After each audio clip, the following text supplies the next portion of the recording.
Veamos.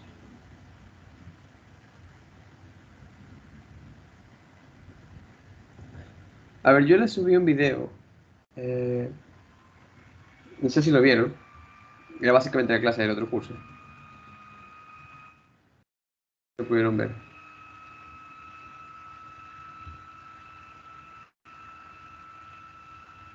¿Lo vieron? ¿No?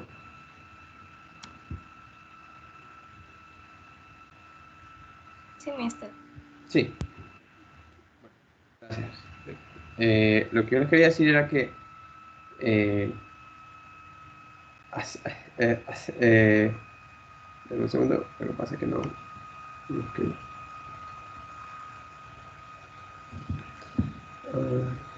¿Qué le pasa?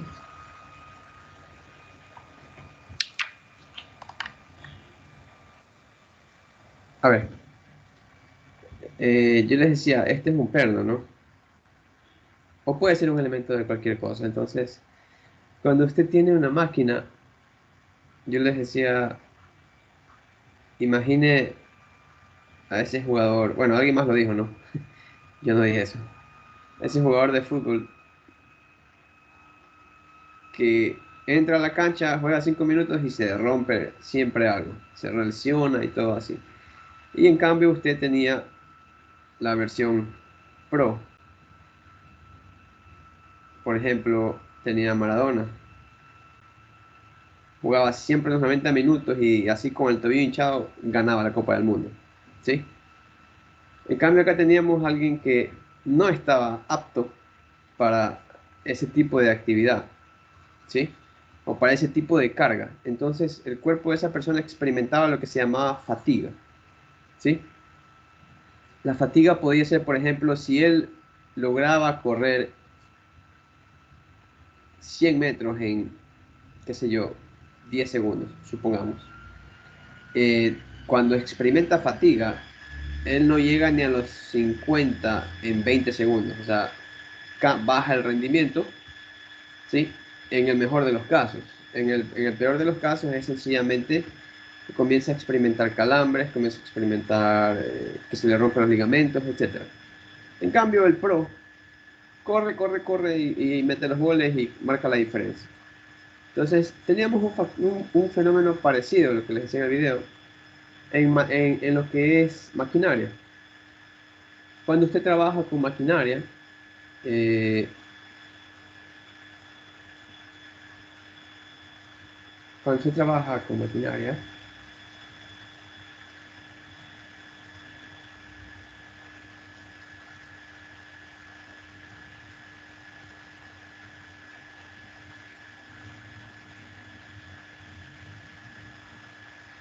aquí tenemos eh, el mismo efecto, ¿sí? Por ejemplo,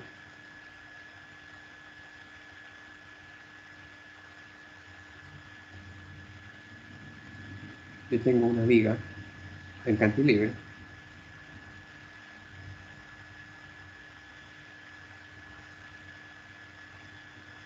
y esa viga le aplico una fuerza.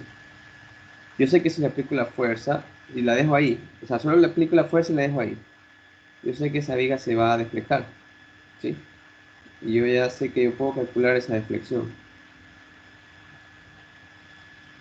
Es una deflexión estática. Ahora, ¿qué ocurre en la máquina? Supongamos que yo esquematizo un mecanismo.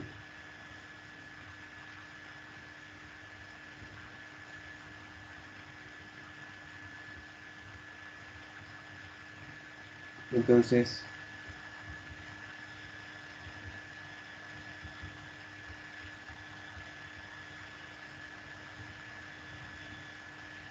el mecanismo, ¿sí? Por ejemplo, este es un esquema que tal vez no hace mucho eh, sentido ahora, pero en su siguiente materia es algo que usamos siempre. Esto es un modelo matemático, ¿sí? Por ejemplo, usted ha visto los que hayan visto taller básico o los que hayan visto algún centro de mecanizado donde hay máquinas que le dan forma al material, ¿sí? Usted esquematiza, por ejemplo, esto de aquí. Esto de aquí es un esquema de Vila Manivela Correa, pero en la vida real, esto es lo que estamos haciendo es un modelo de, por ejemplo, aquí, yo le pongo, yo puedo hacer ese esquema, pero en la vida real, aquí yo estoy colocando por ejemplo, puedo colocar un serrucho o algo que corte, ¿sí? Entonces, aquí yo lo que hago es que esto es un eslabón que conectan diferentes elementos. Y esto lo que puedo hacer es que gire. Entonces, supongamos que aquí yo tengo un pedazo de madera, ¿sí? Que se ve así debido a los anillos de la celulosa. Entonces, en la madera, de alguna forma yo la fijo aquí, pero la máquina, aquí yo lo que hago es eh, conectar.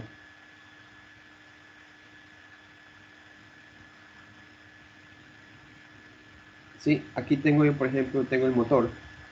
Y ese motor yo lo conecto por medio de un eje al mecanismo. Esta sería la máquina, ¿no? Entonces el motor lo que hace es que este eslabón se mueva los 360 grados a una velocidad específica. ¿Sí? Puede ser 1800 RPM, supongamos.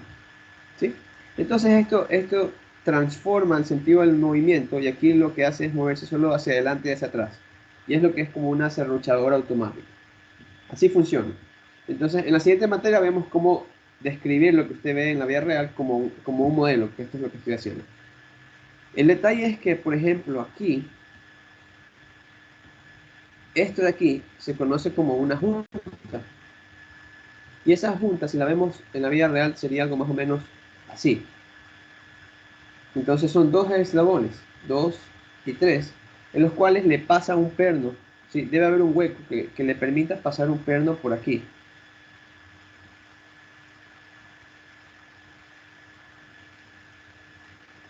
Entonces ese perno lo que le permite es que pueda tener un movimiento relativo angular entre uno y el otro. Ahora, ¿qué pasa ahí? Si usted se da cuenta, a lo que esto recorre toda esta distancia, este punto de unión es el que ayuda a transmitir la fuerza entre un eslabón y el otro, hasta que llega al punto final. Pero cuando transmite eso, aquí, en el perno, ¿sí? Se van a generar fuerzas. ¿Sí? Ya como lo vimos, también lo vimos estáticamente antes, ¿no? Pero ahora imaginen que hay movimiento. Entonces, esa fuerza puede ir cambiando de orientación. A lo que cambia de orientación y cambia de magnitud, ¿sí? Es decir, supongamos que comienza a presentar este comportamiento oscilatorio, ¿ok? Cuando tenemos eso y ese cambio en el tiempo, se da lo que genera es que el perno trabaje. Entonces, el material, imagine que el material del que está hecho todos los componentes es como nuestros músculos, ¿sí? Entonces, nuestros músculos comienzan a generar ácido láctico. Entonces, a medida que se genera mucho más, tenemos la tendencia a que nos podamos lesionar o cansarnos, etcétera, ¿sí? O atrofiarse y generar lesiones. En el material ocurre lo mismo, ¿sí? Sino, ¿por qué esto es tan peligroso en el material? Veamos. Yo les decía que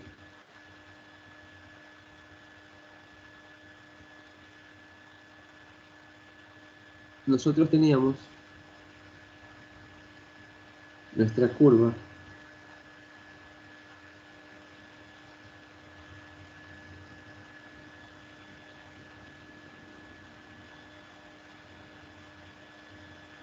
para un material dúctil, ojo, ojo con eso, dúctil, de esta forma.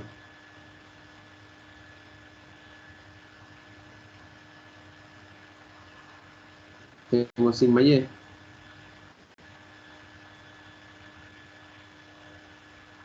tengo el sigma último, ¿sí? Entonces, ¿por qué es el peligro? Nosotros sabíamos que si, por ejemplo, esta carga de aquí, si esa carga le genera un esfuerzo, tal que ese esfuerzo sea menor que el esfuerzo de fluencia, yo estoy ok, no pasa nada, ¿sí? Entonces, supongamos que esa carga esté aquí. ¿sí? La carga de trabajo se está generando ahí. Pero en el caso de estática, si está ahí, yo sé que tengo un margen de diferencia con respecto a los límites permisibles, ¿sí? Tanto la fluencia como el último. Entonces yo estoy súper ok. No me tengo que preocupar. Porque yo sé que no va a pasar nada. Porque solo se aplica la carga y queda ahí. Sin embargo, supongamos que ahora en el perno de aquí, en este perno, si yo veo la sección transversal, ¿sí? Y yo tengo, por ejemplo, una fuerza de corte, y esa fuerza de corte, o una fuerza que genera flexión, etcétera, no solo está en una dirección, sino que esa fuerza de corte está generando el corte, pero también está cambiando su magnitud, ¿sí? De- debido al movimiento. Entonces, al cambiar la magnitud, eh, esto ya no va a ser estable, sino que incluso, supongamos, podría hacer esto de aquí, ¿sí? Empezar a oscilar el nivel de esfuerzo, sube y baja, sube y baja, sube y baja. Pero uno va a decir, oiga profesor, pero aún así, oscilando, eso no está pasando la fluencia. Así es, usted tiene toda la razón, no pasa la fluencia. Sin embargo, sin embargo, si usted se da cuenta, cuando es estática, esto de aquí usted solo lo aplica una vez, ¿sí? Entonces es como el jugador.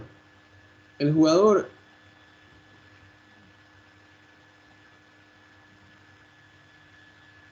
¿sí? Él corrió los 100 metros una sola vez, ¿sí? Pero si él los corre 100 veces la misma distancia, hace lo mismo, no va a tener el mismo rendimiento. Entonces lo mismo le ocurre al material. ¿Pero por qué? Aquí, en lo que es la fatiga, usted, si se da cuenta, las cargas están mucho menores que incluso la fluencia. Sin embargo, usted las está repitiendo. Y si se da cuenta, este motor dice 1800 RPM. Quiere decir que en un minuto usted va a dar 1800 revoluciones. Quiere decir, una revolución, ¿sí? Es básicamente que ha llegado al mismo punto. Quiere decir que esto de aquí, este periodo, usted lo ha completado, ha hecho eso de ahí 1800 veces en un minuto. ¿Ok? Entonces usted está haciendo moverse y entonces el material puede experimentar entre comillas, ese cansancio. ¿Sí? Entonces, ¿por qué esto es tan peligroso? Porque su diseño puede fallar, incluso, si usted se da cuenta, con niveles mucho más bajos que la fluencia. ¿Sí? Entonces, esto es lo que lo caracteriza la fatiga. La fatiga puede presentar fallas dúctiles, fallas frágiles o incluso una combinación de ambas. Usted observe que tiene diferentes zonas. Entonces el material comienza a presentar ciertas fatigas. O sea, esto se inicia, como les dije en el video anterior, con una pequeña muesca, es decir, con una pequeña fisura que exista. Entonces lo que esto hace es comenzar a abrirse, ¿sí? Se abre, se abre, se abre, y a medida que se abre disminuye el área y el esfuerzo incrementa. Entonces, pero esa disminución y que incrementa el esfuerzo no es algo que de repente llega a cierto nivel que sencillamente se rompe de golpe, ¿sí? Entonces usted se puede dar cuenta que tiene una zona como dúctil y una zona como frágil, pero es básicamente, puede ocurrir a un nivel mucho más bajo del de la fluencia y puede ocurrir de forma instantánea. Eso es lo que lo convierte en algo peligroso y hay que tener cuidado. Bien. Ok, eso ya lo habíamos explicado la clase pasada, ¿sí? Los diferentes tipos de falla. Esto puede ser cualquier tipo de, de carga, ¿no? Teníamos tres tipos de cargas: axial, torsión, flexión, ¿no? Puede ser cualquiera de ellas o combinación de ellas, que también vimos que lo podíamos analizar. Ahora, les mencionaba que en lo que era fatiga nos concentrábamos en el análisis y el diseño. Yo les había dicho que existe eh, diferentes tipos de análisis, ¿sí? Sin embargo, eh, este de aquí, y en específico para aceros es lo que existe más información disponible. No significa que solo se limita a esto. Esto básicamente se extiende para todos los materiales. Sin embargo, para este, especial para el estructural, es el que más información usted puede encontrar. Y titanio, obviamente, ¿no? Por aplicaciones súper de alta sensibilidad. Ahora, yo les decía que había el ciclaje, puede ser, el material se lo puede dividir en condiciones de bajo ciclaje o alto ciclaje, es decir, de alta frecuencia o baja frecuencia. También les decía, por lo general los autores o los diseñadores entre 10 a las 6 y 10 a las 7 consideran como que hasta ahí llega la vida finita del material. Es decir, si usted diseñó para tiene una carga específica, y si esa carga específica está dentro de esta línea, y usted llega a ese número por ejemplo, yo sé que diseñé bajo esta carga, ¿sí? ¿Sí? Entonces, si usted se da cuenta, esa carga era, qué sé yo, unos 55 kpsi. Esa carga es la carga que ese sería mi sigma W. Entonces, ese esfuerzo que yo tengo, si yo lo llevo hasta el primer ciclaje, es decir, la baja frecuencia, si él está destinado a operar en un componente de baja frecuencia, nunca va a pasar nada, porque usted se da cuenta que está muy lejos, ¿sí?, del límite permisible. Sin embargo, cuando usted llegue a los 10 a las 5, usted ya llegó a la vida útil del material. Y si pasa los 10 a las 5, es decir, llega como un poquito más entre el 10 a las 5 y 10 a las 6, sería 5 por 10 a las 5, ¿no? Si está más o menos por aquí, usted ya llegó a la vida finita. Es decir, en ese punto, un poquito más, un ciclo más y se rompe. Así de simple. Se va a romper. Entonces, este diagrama le permite a usted establecer eso. Lo importante es que aquí se da cuenta de que existe una línea límite. Es decir, cuando usted diseñó, por ejemplo, su esfuerzo está por aquí y su línea límite está aquí, quiere decir que esto de aquí está diseñado para lo que se conoce como vida infinita. No importa cuántos ciclos le aplique, si su nivel de esfuerzo para ese espesor de material está aquí, usted no va a tener ningún problema. Sí. Sin embargo, estar aquí significa que usted tuvo que haber dimensionado más robusto. Es decir, ¿cómo es más robusto, profesor? Quiere decir que el diámetro, por ejemplo, de esta pieza lo tuvo que haber hecho más grande. ¿Ok? Por eso que hay gente, usted escucha que cuando los carros, oye, la cadena hay que cambiarla cada 50.000 kilómetros, 60.000 kilómetros, tal cosa hay que cambiar cada 70.000 kilómetros, etcétera. Es porque ha sido diseñado ya, ha sido preprogramado para que falle en ese número de ciclos. ¿Sí? No necesariamente para que falle, también por el desgaste, pero también está detrás otra película, ¿no? Ahora, les decía también que esto es lo chévere del acero, por eso el profesor hace siempre énfasis en el acero. Sin embargo, usted no debe limitarse al acero, existen otros materiales. Por ejemplo, el aluminio tiene un comportamiento parecido. Sin embargo, ¿cuál es el peligro del aluminio? El aluminio, el peligro es que, por ejemplo, usted observe que llegó a la 10 a la 6, donde para el acero usted ya considera el límite de vida finita, ¿verdad? Sin embargo, observe que después de 10 a la 6, el aluminio sigue cayendo, ¿sí? En cambio, el acero llega a la 10 a la 6 y ya él se estabiliza, ¿sí? Y le da una resistencia al límite, a la fatiga. Esa es la potencia de esto de aquí. Por eso enfatizo el acero, pero no estamos limitados a. Ahora, lo mismo ocurre para fundiciones, ¿sí? Eh, y eso es lo que hay que tener muy, muy en cuenta. El aluminio es un material, de hecho, muy chévere, creo yo. Un tercio del peso del acero, un tercio de la resistencia, pero es bastante, pues no. El detalle es que a fatiga hay que tener cuidado, ¿sí? Porque no se sabe realmente, no hay un límite apreciable. Ahora, ya les mencionaba que había otros métodos, pero les dije que eso no íbamos a hablar porque eh, tendría que ser algo experimental. Lo que sí les mencionaba es, por ejemplo, teníamos el límite de resistencia, ¿sí? El SE'. Como yo les decía, usted este valor de SE que usted saca para el acero es básicamente un valor que ya está en base a resultados experimentales.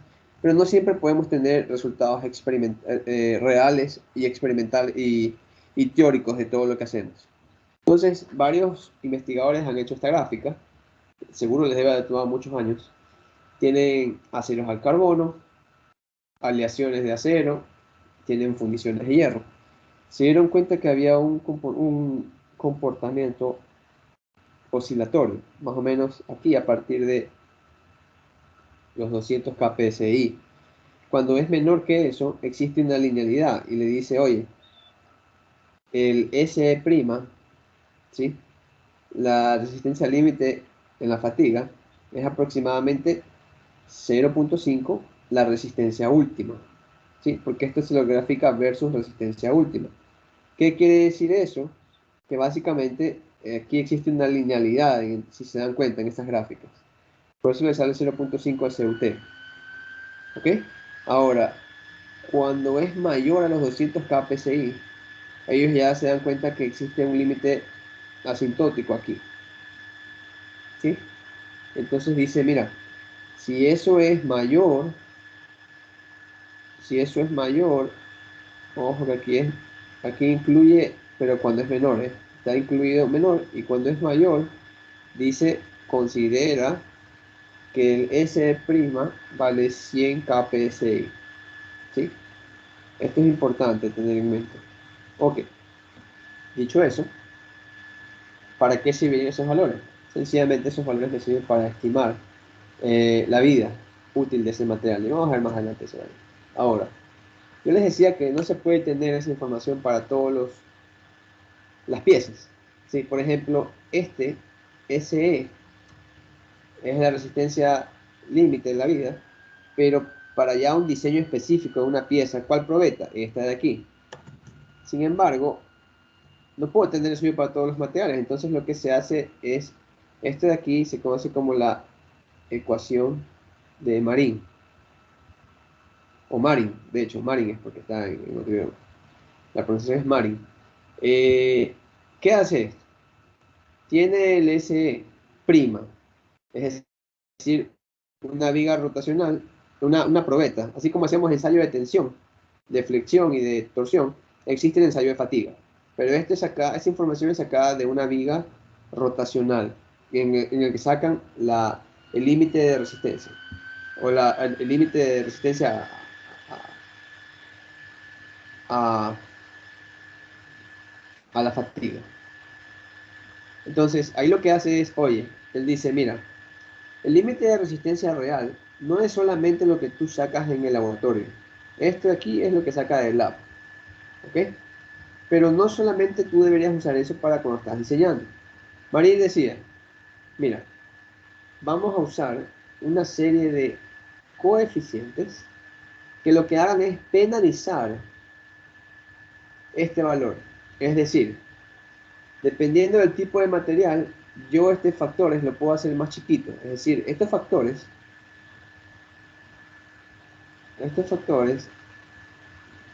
están entre 0 y 1. 1 si es que no está afectando y entre 0 y 1 si es que usted considera que la condición es más crítica debido a la fatiga. ¿Sí? Por ejemplo, el material, si yo sé que es vidrio, yo sé que esto de aquí va a ser un factor bien chiquito para que me baje el límite de la fatiga, es decir, no va a aguantar mucho. ¿Ok? Por ejemplo, aquí ahí teníamos el tipo de manufactura, el ambiente, factores de diseño. Y aquí le doy cada uno, ¿no? ¿Verdad? Superficie, condición superficial, factor de tamaño, modificación debido a la carga, si es axial, si es torsión, si es flexión, debido a la temperatura. Por ejemplo, si usted tiene un edificio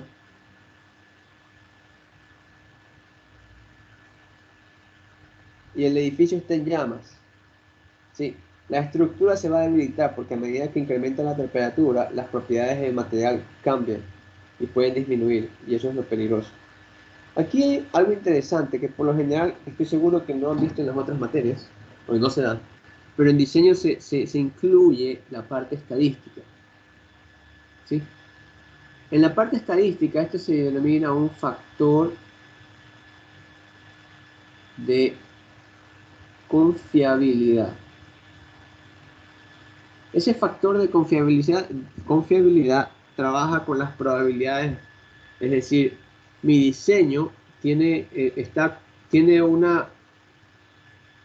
está con una confianza del 99.9999% de que no va a fallar bajo estas condiciones, ¿sí? Entonces, ese tipo de criterios comenzamos a integrar en este enfoque con la ecuación de Marín. Factores misceláneos ya es, por ejemplo, corrosión, o si está cerca de la playa, por ejemplo, usted tiene un alto nivel de salinidad, o si, por ejemplo, usted está diseñando un barco y de repente existe riesgo de que golpee con algo, o que tenga alguna mina o algo, debería considerar ese tipo de posibles casos, ¿sí? Tampoco es que le vamos a poner aquí un factor de 0 para que se haga esto de aquí chiquitito, no. Hay que hacer algo dentro de lo real, ¿sí? Y este S, finalmente, es la resistencia al límite a la fatiga en la parte crítica de la máquina, ¿sí? O geometría que vamos a usar. Es decir, esto de aquí es lo que utilizo para analizar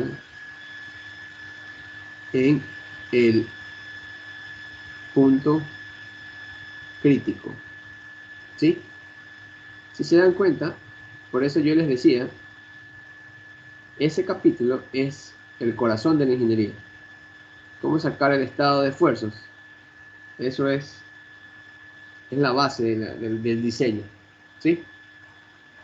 Y ahora, en ese estado de esfuerzos, quien voy a utilizar es esa resistencia al límite de la fatiga, en el punto más crítico, ¿ok?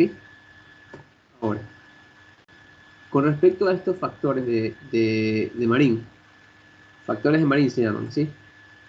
Vamos con el primero.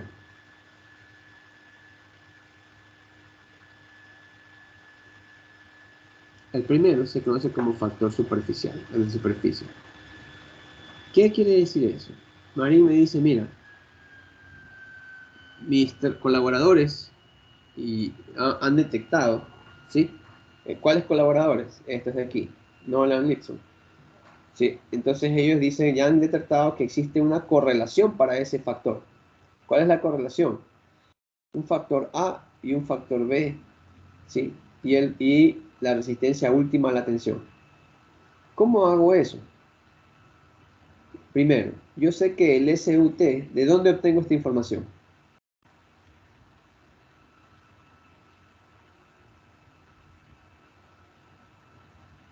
Esta información está en la ficha técnica del material. ¿Ok? Y tengo los factores A y B, que son los factores que me permiten correlacionar eso con cuán severo va a ser el efecto del factor superficial. ¿Dónde obtengo esto? Ya está tabulado esto de aquí, solo tienes que usarlo. Se usa el factor A, aquí le da Marin le da las dos cosas, Shigley de hecho es Shigley. Todo esto es el libro de Shigley. Texto. Uno de los mejores libros de diseño. Shigley le dice, mira, el factor A, yo te lo voy a dar directamente, si vas a usar un factor A, dice, mira, si tú estás trabajando con el SUT en las unidades del sistema internacional, este va a ser tu factor A. Este es de aquí. Si tú estás trabajando con el SUT en unidades, perdón, aquí era con el sistema inglés, KPCI. Si tú trabajas con el factor A en unidades del sistema internacional, es decir, megapascales, estos de aquí van a ser tus factores A. Este es A y este es A. Solo que este es A cuando trabajas en KPCI y este es A cuando trabajas en megapascales. Y el exponente básicamente seguirá siendo el mismo, independiente de las unidades que estemos usando aquí.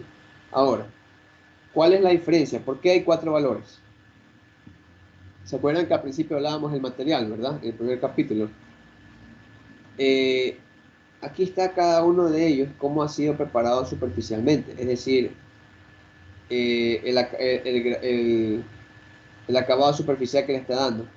Por ejemplo, aquí dice maquinado y enfriado, sometido a enfriamiento en frío. Obviamente la redundancia, ¿no?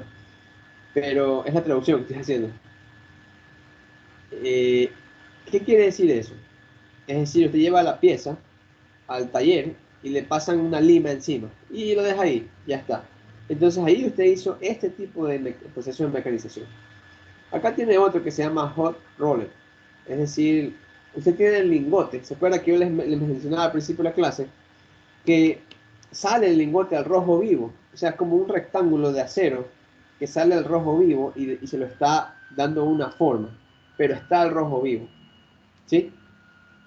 Entonces usted usaría, por ejemplo, el factor A, usaría este o usaría este.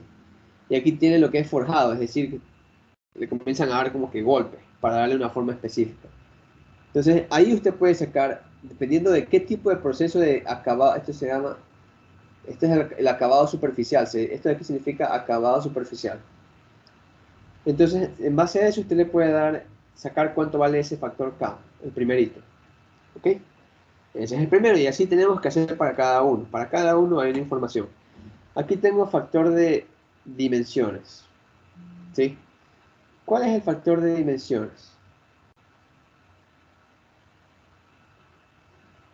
En el factor de dimensiones me dice, oye, aquí hay que sacar un diámetro equivalente. ¿Cómo es eso del diámetro equivalente? Sería el diámetro equivalente al de un material que estuviera soportando el 95% del esfuerzo. ¿Sí? Ahora, ¿cómo es eso del diámetro equivalente? Yo puedo tener una figura con este diámetro y tengo que sacar un diámetro equivalente que sea un material que soporte el 95% del esfuerzo de este material, ¿sí? Para darme un rango de seguridad en lo que estoy haciendo. Ahora, Shirley lo que hace es le da directamente esos diámetros, ¿sí? ¿Ok? Entonces, si usted, por ejemplo, tiene directamente un diámetro, un eje, y el eje tiene un diámetro, usted se va directamente a esta tabla y dice, mira, si mi diámetro, sí, si mi diámetro está entre 0,11 y 2 pulgadas, entonces el factor KB, voy a hacer uno de, por ejemplo, si el diámetro que yo tengo, ¿sí? De este de aquí, es 0,5 pulgadas, quiere decir que yo estoy en el rango de 0,11 a 2 pulgadas. Quiere decir entonces que mi factor de Marín de tamaño es igual a ¿qué cosa? Es igual a 0,879 d por 10 a la menos 0,107. Estas son correlaciones ya experimentales, pero así es como usted sacaría su factor de Marín, de K sub B. ¿Ok? Ahora, eso es si usted tiene directamente el círculo. Pero no solamente trabaja con el diámetro. Este diámetro que trabajamos es el diámetro equivalente. Es decir, este de aquí es el diámetro equivalente. Y este diámetro equivalente, ¿cómo se saca? Diámetro equivalente no es el mismo que el diámetro del eje. Si yo tengo el diámetro equivalente, es un diámetro que soporte el 95% de la carga de los esfuerzos. ¿Sí? Ahora, así lo han definido los investigadores. Ahora, aquí, Shigley, adicional a esto, le dice, esta tabla es para sacar los diámetros equivalentes. Algo parecido ustedes hacían en mecánica de fluidos, cuando sacaban un diámetro equivalente para las formas. Esto es básicamente para como que transformar de una sección a un equivalente, ¿sí? Entonces, por ejemplo, cuando usted tiene un círculo, aquí le está dando la ecuación para sacar, por ejemplo, este diámetro equivalente de aquí sería el DE que está soportando el 95% de esa carga, de la carga normal con el diámetro D. ¿Ok? Ahora, eso es más difícil cuando usted tiene un rectángulo, una viga I o una U, o C, como lo quiera ver. Ahí, ¿qué se hace? Shigley ya le da la solución. Dice, oye, si tienes un rectángulo, tu diámetro equivalente es 0,808 raíz cuadrada de h por b. básicamente este sería el diámetro equivalente. ¿Sí? Usted saca ese diámetro equivalente y ese de aquí, este de aquí es el diámetro equivalente que tiene que usted usar. ¿Ok? Si aquí era 0.5, aquí yo me salté del paso, pues no, disculpe. Tenía que sacar el diámetro equivalente y ese es el que usted lo compara en ese rango. ¿Sí? Y este de aquí tendría que usar su diámetro equivalente. ¿Ok? ¿Todos claros? Ya está en la tabla. No hay que tratar de sacar el diámetro equivalente. Se lo puede sacar, pero el proceso es un poco largo y bastante conceptual. Ojo que aquí, cuando tienen ustedes figuras asimétricas, usted tiene dos tipos de área para sacar el área equivalente. ¿Sí? Entonces usted observe que cuando sacamos inicialmente el círculo, era el área al 95% y eso de ahí sería igual comparado con el área normal. Ahora acá usted le está dando el área al 95%, pero respecto al eje. Usted tiene eje 1, 1, que es este sería y, y eje 2, 2, que este sería x, x. ¿Ok? Eso es lo que está haciendo Chile. Este sería y, este sería x, x. Y le da el área al 95% de cada uno de esos. ¿Ok? Y eso usted lo podría sacar, comparar con un diámetro equivalente. ¿Ok? Está tabulado. No habría que. No le meta mucha. No le dé mucha vuelta a esto de aquí. Ahora, dentro de los factores de Marín tenemos el factor Kc, que es el factor de carga, tipo de carga. Entonces tenemos, ya sabemos, ¿no? Tenemos flexión axial, torsión. Entonces, son tres tipos de carga que podemos tener aquí. Y para cada uno de ellos, Marín le dice, mira, si la carga es en flexión, el factor es 1. Es decir, 1 no va a afectar al global. Si la carga es axial, ¿sí? El factor es 0.85. Y si la carga es torsión, el factor es 0.59. O sea, básicamente le baja a la mitad la resistencia a la fatiga. La torsión es terrible. O sea, hay que tener mucho cuidado. ¿Por qué es esto? ¿Por qué el de flexión no es tan crítico como el axial o el de torsión? Porque en la flexión usted sabe que hay partes que se van a comprimir y estirar otras. En cambio, si hay axial, usted sabe que, por ejemplo, si aquí hay una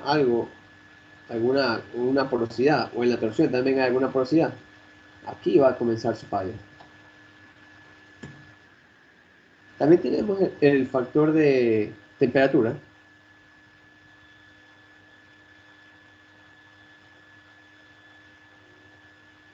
Tengo el factor de temperatura y también ya nos dan las correlaciones. ¿Sí? Aquí abajo yo le presento K sub D. Este es el factor K sub D, factor de Marín.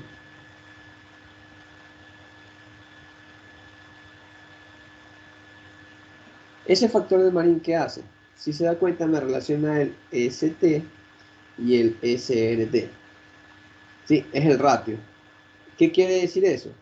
Me está dando un ratio entre diferentes valores.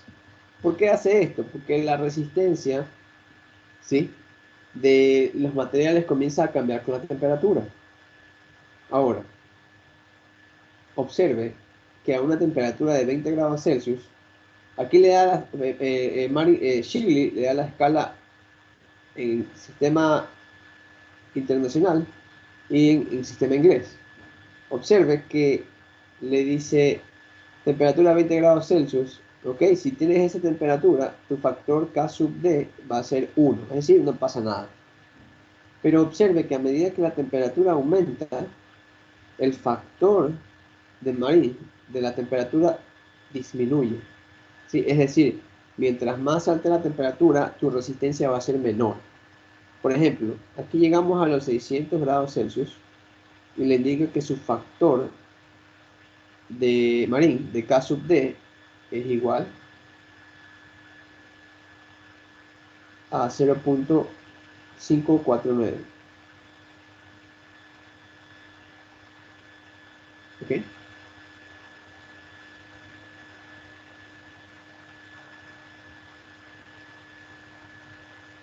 Lo mismo ocurre cuando tenemos en Fahrenheit.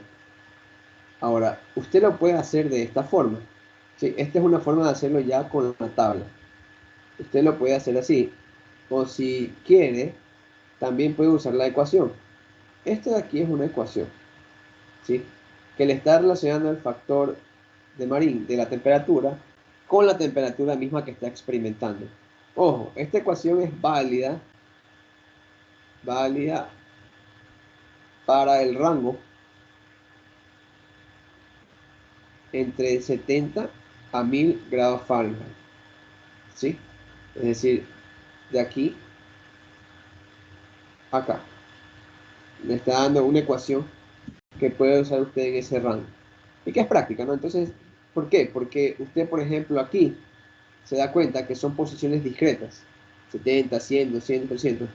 Si está aquí, usted podría trabajar, por ejemplo, podría trabajar con el 273 Fahrenheit, ¿sí? Que es algo que con la tabla no lo puede hacer. Entonces, si usted tiene ese caso, use la ecuación, ¿sí? Y puede sacar básicamente como un continuo el factor debido a la temperatura. O si es que, supongamos que ustedes son mecatrónicos, ¿no? Entonces, por algún motivo, algún día tienen que hacer una aplicación que, supongamos que trabaje con un mini reactor. No necesariamente tiene que ser nuclear, puede ser un mini reactor de alimentos, un bioreactor sería, disculpe la palabra, un bioreactor. En el bioreactor usted necesita incrementar la temperatura, mantener ciertas cosas, o en el caso que sea algún tipo de sistema de transferencia de calor. En esos casos usted, por ejemplo, supongamos que esta sea una tubería y usted tiene un gradiente de temperatura. Entonces el gradiente de temperatura significa que usted tiene un flujo de calor. En ese sentido, obviamente la redundancia, ¿no? Porque el calor ya es un flujo de energía, pero se le llama flujo de calor porque así es. ¿Qué voy a decir? Así le llamaron. Entonces el flujo de calor va en esa dirección. Entonces usted sabe que está bien desde la parte de transferencia, ¿no? Pero si usted es ingeniero de diseño, usted probablemente tenga sensores en ciertas partes. Lo que la gente hace es tener manómetros y sensores de temperatura para ver la presión y la temperatura en los diferentes lugares. Entonces usted podría ir monitoreando esto en un continuo, o sea, no como continuo, sino como que en tiempo real, sabe, como que, oye, mira, ve, temperatura es tanto, ¡pac! Y lo tiene todo ya seteado en Excel y lo manda directamente a cada sub-D, y eso afecta directamente usted, porque los otros factores no cambian, ¿no? Pero ese de ahí, usted lo va monitoreando y lo va cambiando constantemente para ver si oye, esta movida ya incrementó mucho la temperatura, la resistencia, ya estoy acercándome a la resistencia. Hay que tener cuidado porque si sigue incrementando la resistencia, voy a fallar. Entonces hay que estar muy pilas con eso, ¿sí? Por eso que hay gente que se le rompe a veces y ni siquiera, se rompió, mal soldado, falló la cinta, falló el aislante. No, hay veces puede ser el material mismo que se fracturó porque llegó a su límite y usted ni se dio cuenta. Es difícil, ¿eh? Es difícil. Estos casos son difíciles, no es fácil. ¿Ok? Tenemos aquí el factor de confiabilidad. Este es mi favorito, de hecho. ¿Sí? Factor de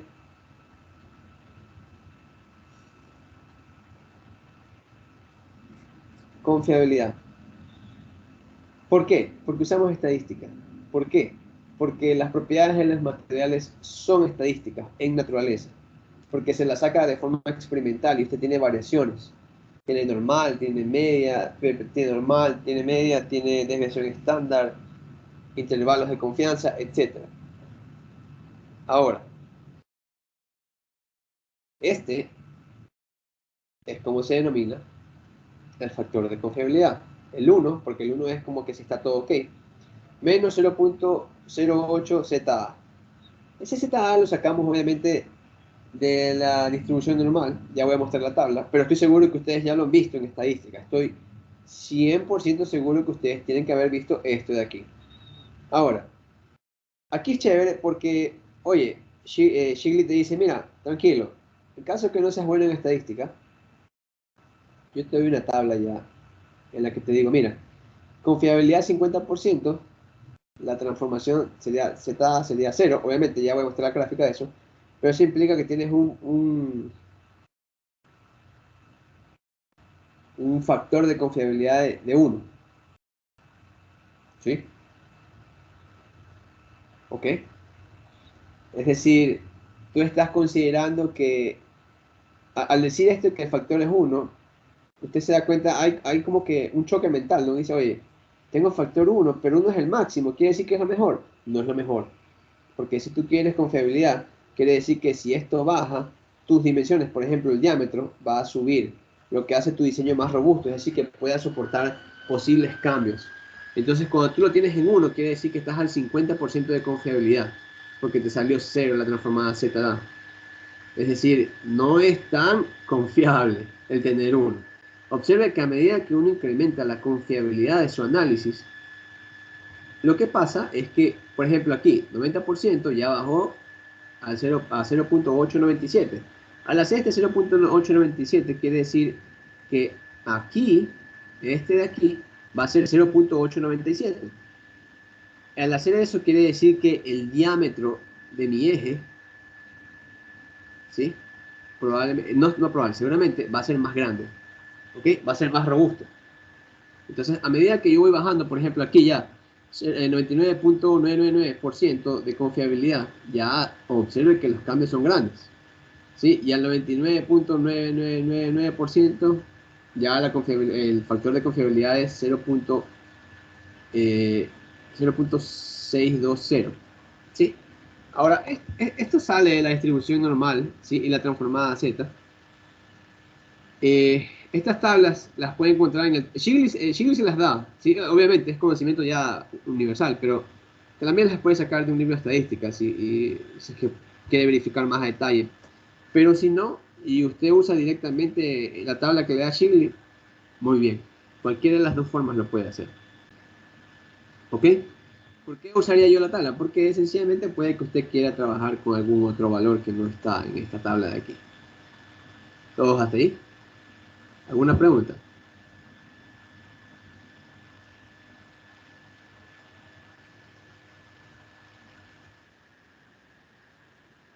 Bueno, factores misceláneos es básicamente cuando tenemos, por ejemplo, impacto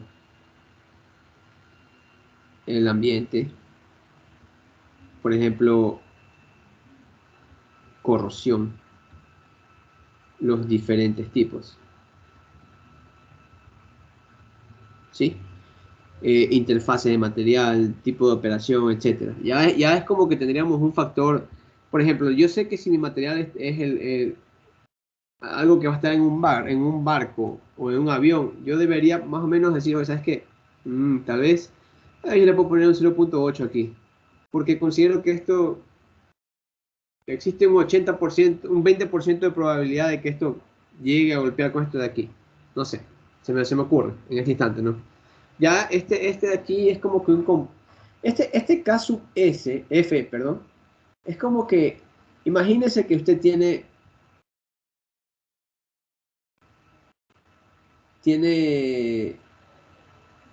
una cadena, ¿sí? Y en cada cadena usted tenía que colgar un factor, básicamente. Y ya le quedó solo un eslabón y tenía que de alguna forma colgar algo que compense todo lo que le faltaba.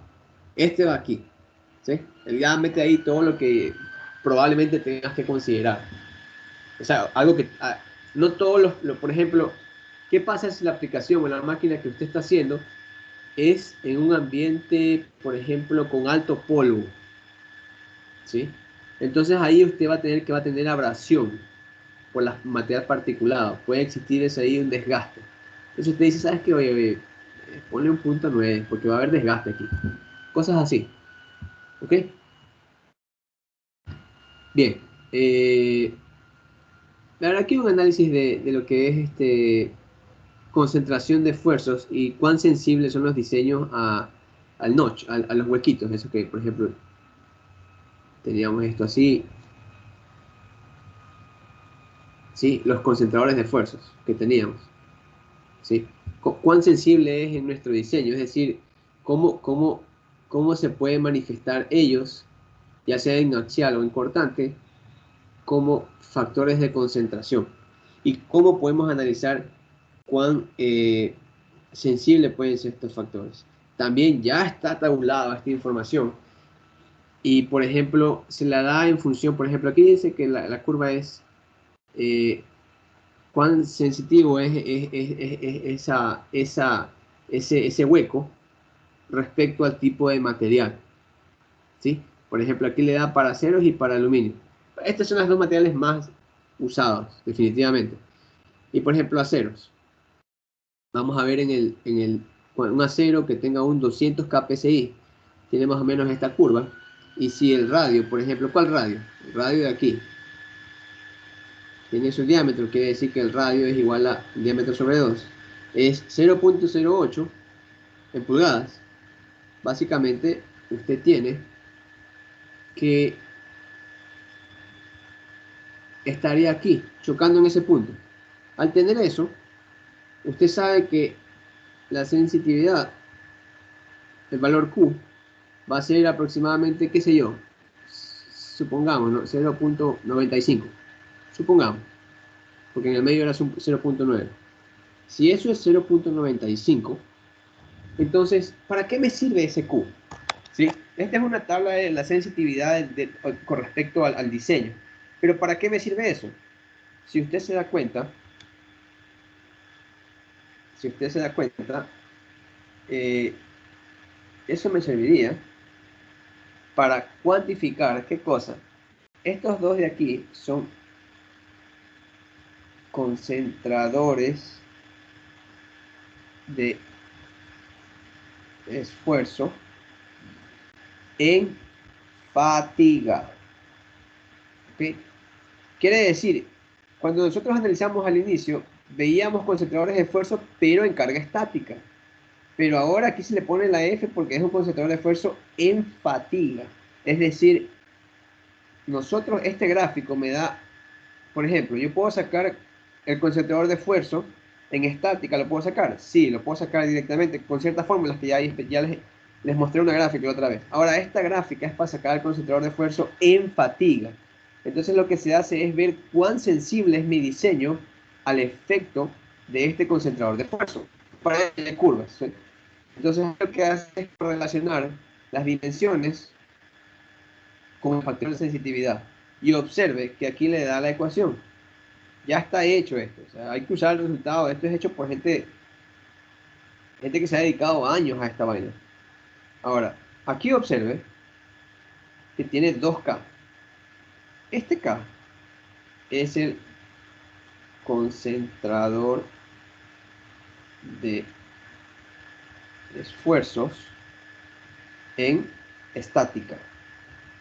Lo que sacábamos de las gráficas que vimos al inicio de la clase anterior.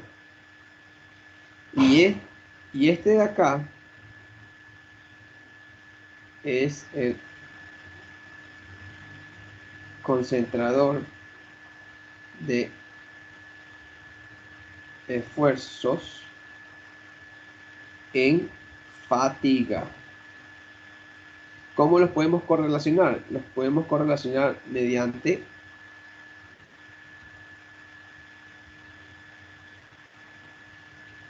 la sensitividad, ¿sí? La sensitividad la podemos... Ya hay análisis hechos, ¿no? Eso es difícil hacer. Podemos de esa forma correlacionar cómo sería el efecto de un concentrador de esfuerzo en fatiga. Y si se da cuenta, es chévere porque le da, ok, ¿cuánta es la dimensión? Esta es la dimensión, ok, vamos a correlacionar eso de ahí, ¿sí? Ahora, ese notch, ¿sí? Aquí lo que se da es una distancia A específica, ¿no? Esa distancia, hay diferentes tipos de formas de cuantificar eso. Observe que aquí yo le doy dos gráficos. El de aquí solo dice Notch Sensitivity Q, ¿sí? Es decir, cuando no dice nada, este de aquí es para axial. Y este de acá, si se da cuenta, sí dice shear. Cuando dice shear, es que ese de ahí es para cortante. ¿Sí? Porque ya sabemos que obviamente tenemos siempre o axial, o esfuerzo normal o esfuerzo cortante. De hecho, aquí déjenme hacer la corrección. Vamos a llamarlo normal. Hoy tenemos esfuerzos o normales o cortantes. ¿Sí? O tiene esfuerzo normal o tiene esfuerzo cortante. Entonces, ese Q cuando está solito en los gráficos es para esfuerzos normales. Y cuando está con el S o con el shear es para esfuerzo cortante. Entonces, de esa manera podemos cuantificar qué cosa. Este factor de sensitividad y hacemos la correlación de el concentrador de esfuerzo cortante con el concentrador de esfuerzo cortante en fatiga. ¿Ok? Por eso es importante esto de aquí. Ahora, ¿alguna pregunta?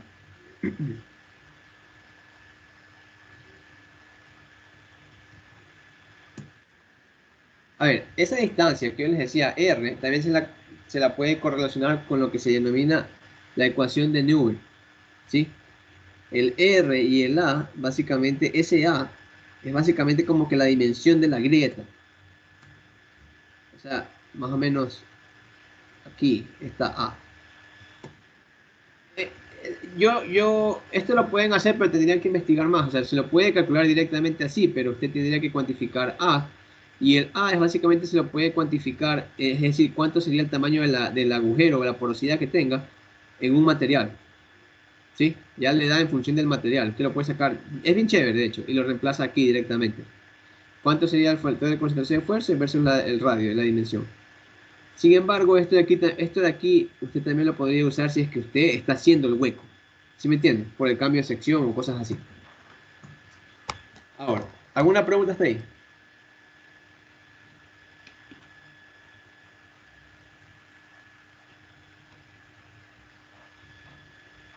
¿Preguntas?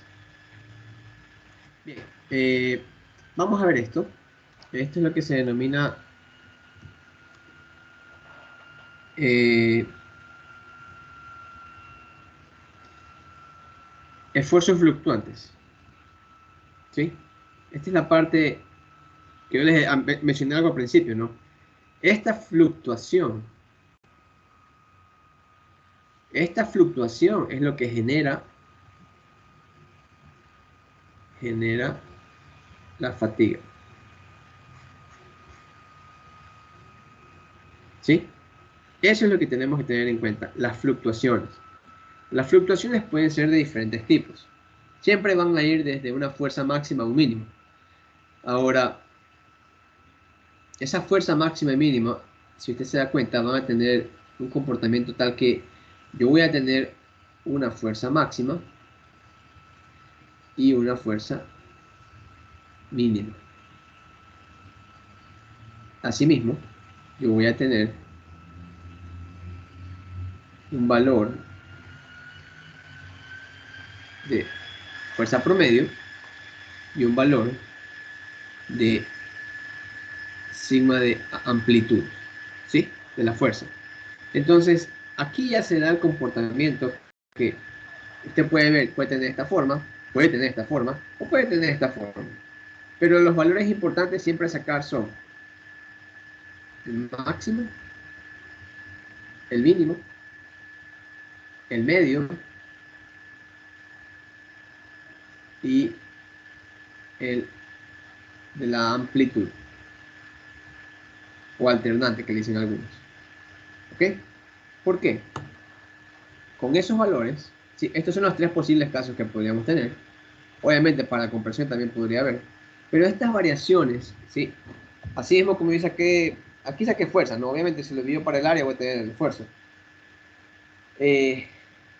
Esfuerzo, aquí observe que es versus el tiempo. Ahora, al tener esto, yo tengo que sacar sigma mínimo, sigma máximo, la amplitud del componente, el componente medio, el rango, ¿ok? Y estos valores, ¿qué me generan? Me generan ciertos parámetros que yo voy a poder usar para cuantificar cuán severos son estos efectos, ¿sí? Porque, repito, estos amiguitos, estos amiguitos son los que me están causando la fatiga. ¿Ok? Hacen que el material comience a cansarse y pierda y falle. Ahora, ¿cómo analizo la fatiga? Así como en teorías de falla estática, yo tenía, en fallas estáticas, en estática yo tenía teorías de falla, es decir, necesito un criterio para saber cómo falla. ¿Sí? Aquí tenemos un diagrama de lo que se denomina Goodman modificado. ¿Sí? ¿Qué hace el Goodman modificado? Dice, mira, eh, en un gráfico, grafícame esfuerzo versus esfuerzo. ¿Sí? Y él lo que hace es graficar. Primer punto, ¿qué hay aquí? En ese punto tiene la resistencia límite de la fatiga de la pieza mecánica en su punto crítico, el punto de fluencia y el esfuerzo último. Observe que la resistencia última a la fatiga de un elemento mecánico en su punto crítico, si se da cuenta, es mucho más pequeña que el esfuerzo de fluencia. Y le voy a poner fluencia, ruptura. O este sería ya el último. ¿Sí? Observe que es abismal la diferencia. Entonces, a fatiga es hasta a veces hasta menos de la mitad de la fluencia, si se da cuenta por el gráfico. Ahora, grafico las dos cosas, tanto en este sentido como en este sentido. ¿Y por qué hago eso? ¿Sí? Yo puedo trazar desde los puntos, puedo llegar, obviamente en el de abajo yo tengo también la resistencia última, aquí también tengo la resistencia a la fatiga, pero, pero para compresión, pues no. Entonces se pueden trazar dos líneas y se pueden ir viendo los efectos que crean. El problema aquí, ¿cuál es? Netamente. Observe que todo esto llega a la fluencia, pero la forma en la que falla es como que se reduce la zona de operación, se va reduciendo. ¿Ok? Ahora, esto de aquí me puede servir para crear límites permisibles en la operación. Es decir, si yo quiero estar ok, yo debería estar dentro de esta zona. Si estoy por acá, yo sé que ya se rompió esa vaina hace rato.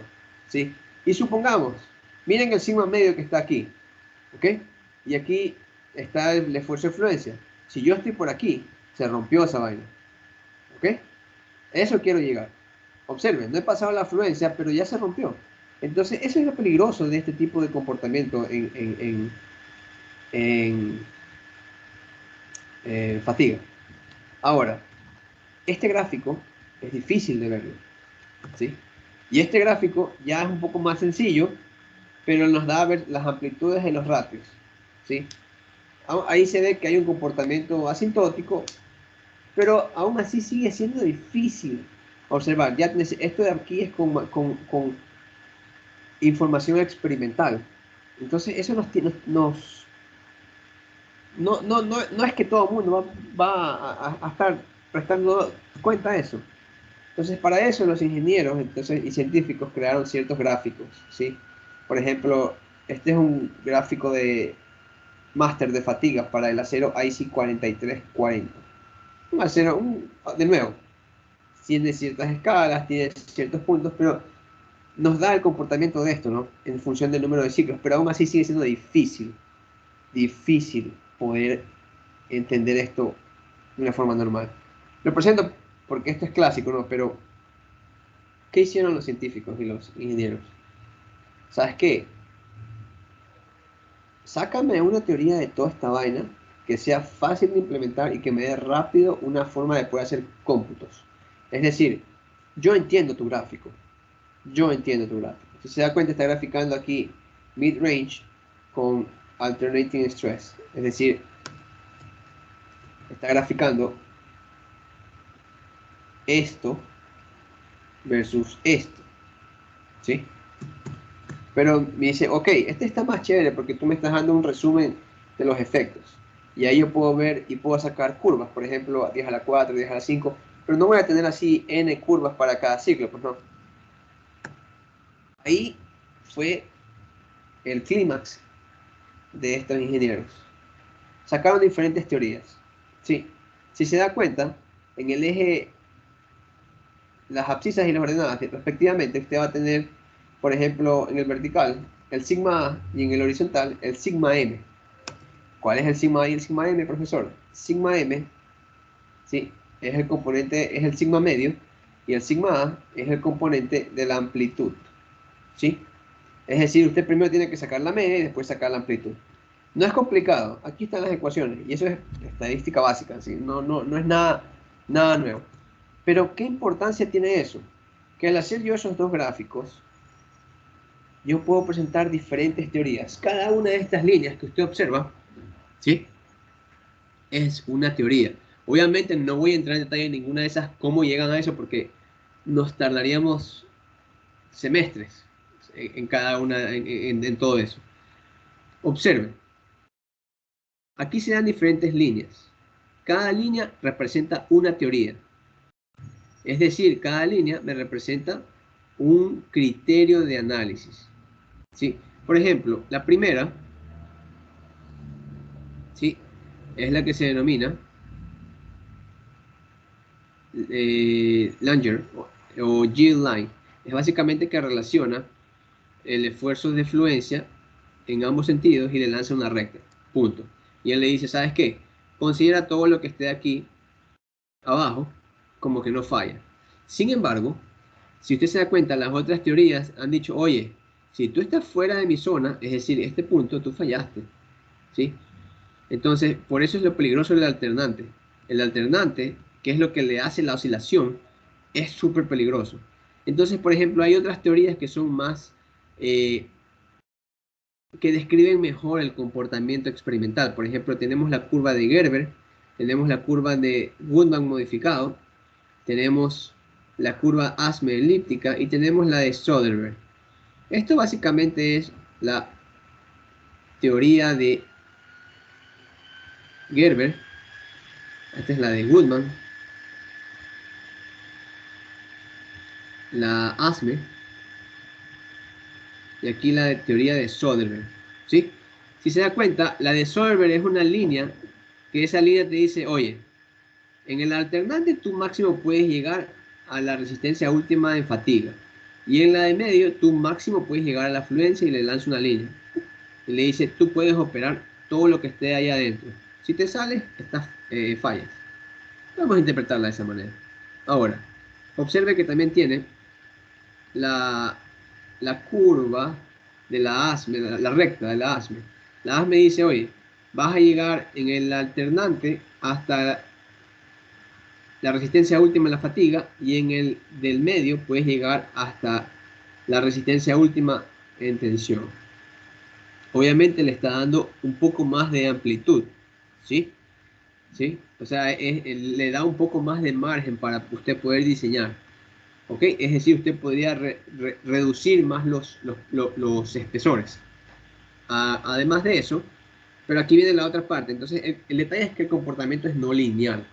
Y ahí es donde la teoría de la de Goodman y la de Gerber perdón, la teoría de la elíptica y la de Gerber son más precisas en describir las no linealidades. Son parábolas y te dice, oye, si la de Gerber te dice, tú estás aquí, en ese punto, ¿sí?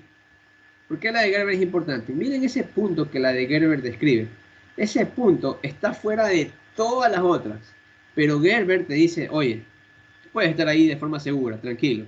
Yo te aseguro que no, porque él, obviamente, para diferentes materiales, él debe haber dicho, ¿sabes qué? En esa zona no falla, ¿sí? No falla. Y yo encontré una correlación. ¿Qué correlación? De esta forma parabólica que describe ese comportamiento, ¿sí? Pero la ASME no. Ahora, si yo estoy, por ejemplo, en este punto, según la ASME, él no ha fallado. Y según Gerber, tampoco ha fallado. Pero según todas las otras, él ya falló. ¿Ok? Entonces me da zonas permisibles. Obviamente usted se puede dar cuenta que la más conservadora, ¿cuál sería?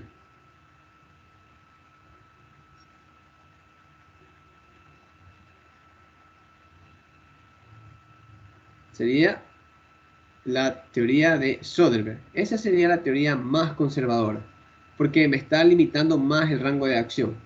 ¿Ok? Entonces, si Moraleja, mientras más hacia adentro estemos, el diámetro va a ser más grande. ¿Sí? Es decir, usted va a hacer material, va a trabajar con más material, va a ser más robusto su diseño. ¿Ok? Siguiendo con eso, cada una de estas teorías se las puede describir, ¿sí?, mediante ecuaciones. Es decir, cada una de estas, si se da cuenta, la de Sorber es una línea y la podemos describir. Observe que la de Sorber utiliza el valor de sigma alternante y el valor de sigma medio que usted vaya a calcular de su diseño y los contrasta con la resistencia última a la fatiga y la resistencia a la fluencia. Eso hace el Sorber y le queda esa curva. Muy bien. Gundam modificado, curva también, lo mismo. Solo que él compara, en lugar de comparar el medio con el fluencia, él compara el medio con el último. Ahora, Gerber ya le presenta una no linealidad. Gerber ya tiene una no linealidad. Al tener esa no linealidad, él compara la no linealidad, lo mismo. Gerber trabaja con el último, mientras que la ASME trabaja con la fluencia. Pero ambas son no lineales. ¿Sí? Sin embargo, una tiene un comportamiento parabólico y una tiene un comportamiento elíptico. ¿Sí? Ojo con eso de ahí. Pero son altamente no lineales. La otra es la de Langer, pero esa se la recomienda para primer ciclo de fluencia, pero yo la personal no trabajaría con eso de ahí, ¿sí? Porque usted corre mucho riesgo con el alternante en esa de ahí. Claro, ya depende de cada uno, pero es mi recomendación. Ahora, solo una recomendación. Las teorías. Estas teorías las podemos transformar en ecuaciones de diseño introduciendo nuestro famoso amigo, el factor de seguridad. ¿Ok? Ojo que en la de Soderbergh y Goodman es más sencillo porque son lineales. Entonces, usted lo puede introducir de esa manera. Sin embargo, en la de Gerber y en la elíptica, usted tiene que introducir considerando las no linealidades. ¿Sí? Ya está hecho el trabajo. Usted lo que tiene que hacer es usar la ecuación. ¿Sí? Ojo con dónde están los factores de seguridad. Ojo con eso de ahí. Mucho ojo. ¿Sí? Están dentro de la no linealidad. Mucho ojo con eso de ahí, por favor. Ok. Bueno, aquí esta es una tabla que encontré en el texto de Chile, muy buena, que básicamente le está diciendo, mira, si yo comparo la línea de carga, es decir, la pendiente que me daría si yo comparo el esfuerzo alternante con el esfuerzo medio, es decir, esto de aquí, ese factor, yo voy a tener puntos de intersección con las diferentes teorías. ¿Sí? Entonces, para eso, Chile ya le hace un análisis muy chévere, de hecho. Mira, oye, para esta relación, yo te digo que el punto de intersección va a ser ese de ahí. Entonces, usted tiene dos formas de ir manipulando su diseño para que caiga en ciertos sectores u otro y ver qué puede corregir para modificar un resultado más adecuado a sus necesidades. ¿Sí? Obviamente, a medida que seguimos, por ejemplo, aquí era lineal y usted ve que es sencilla la ecuación, pero ya con las no linealidades, ¿sí? Ya la cosa cambia. Las ecuaciones se comienzan a hacer un poco más grandes. Esto es básicamente, reitero, solo para hallar estos puntos de intersecciones, ¿sí? En base a este ratio. ¿Ok? Observación. ¿Podemos diseñar para fatiga con materiales frágiles? Sí. Sin embargo, observe que como en materiales frágiles no se evidencia el esfuerzo de fluencia, se trabaja netamente con el esfuerzo último. Sin embargo, trabajar fatiga con materiales frágiles requiere mucha experiencia. ¿Sí? El detalle es que un material frágil usted sabe que puede fallar, pero usted lo podría usar también incluso para que falle de forma a propósito. O sea, como que usted, oye, ya quisiera que a cierto nivel esto de aquí falle y me indique que yo ya llegué a ese nivel o cosas así. ¿Sí me entiende? Entonces usted podría prediseñar una falla. Hay casos y casos, ¿no? Pero, ojo, esto solo cuando usted ya tenga una buena experiencia, no antes. Es difícil, yo le digo, es difícil, ¿sí? Porque el material se comporta distinto, ¿ok? Bien. Eh, vamos a llegar hasta ahí. No sé si alguien tiene una pregunta. Perdón. Mister, para el factor K, esa tablita era para cualquier material.